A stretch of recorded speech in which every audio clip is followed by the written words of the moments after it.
Arestado ang 4 na lalaki sa isinagawang anti-illegal logging operation ng Police Regional Office 2 sa Barangay D. Abra, Tumawini, Isabela.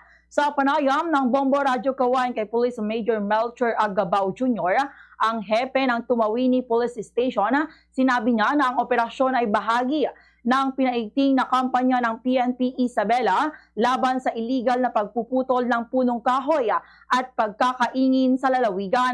Batay sa datos ng PNP, kinilala ng mga otoridad ang mga sospek na sina alias Mona, 51 years old, alias Phil, 35 years old, alias Ding, 35 years old, at alias Ron na 25 years old. Pawang mga magsasaka at residente ng nasabing lugar. Pinangunahan ng Tumawini Police Station ang operasyon, katuwang ang Provincial Intelligence Unit Isabela PPO, Provincial Intelligence and Detective Management Unit Isabela PPO at ang City Environment and Natural Resources Office or CENRO Cabagana. Ayon sa pulisya, bago ang operasyon ay nakatanggap sila ng impormasyon na may nagaganap na illegal na pagbabiyahe ng mga pinutol na punong kahoy. Pagdating sa lugar ay naaktuhan ng mga sospek habang dala ang mga pinutol na red lawan na itinawid pa sa ilog at ikinarga sa isang three-wheeled motorcycle na walang kaukulang permit mula sa kinauukulang ahensya.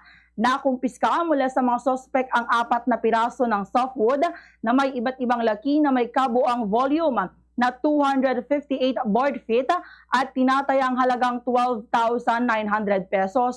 Gayon din ang ginamit na three-wheeled motorcycle.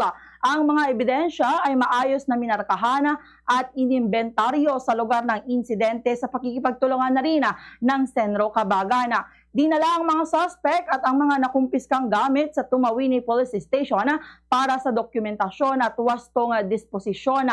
Inihahanda na rin ang kasong paglabag sa Presidential Decree No.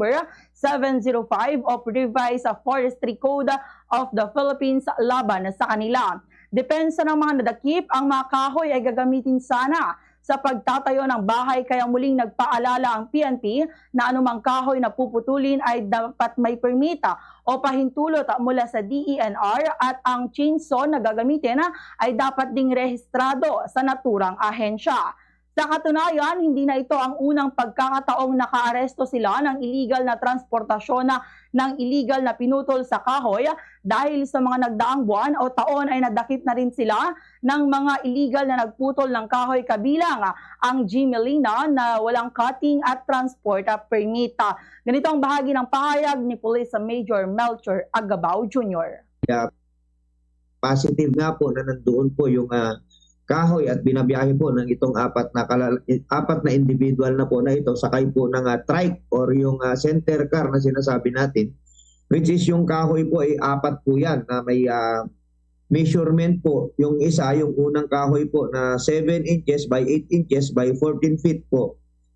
At yung pangalawa naman po is 7 inches by 11 inches by 10 feet. At yung pangatlo is 6 inches by 11 inches by 10 feet. At yung pang-apat ay 7 inches by 9 inches by 14 feet po with an aggregate volume ng 258 board feet. At meron pong market value na 14,190 pesos according po sa ating DENR. At confiscated din po yung pinagsakyan nilang trike or yung center car na minarkahan po natin together po yung makina po nito na kasalukuyang nandito po sa ating police station at iti-turn over po natin sa DNR for administrative inquiry nila yung mga sasakyan at mga kahoy po.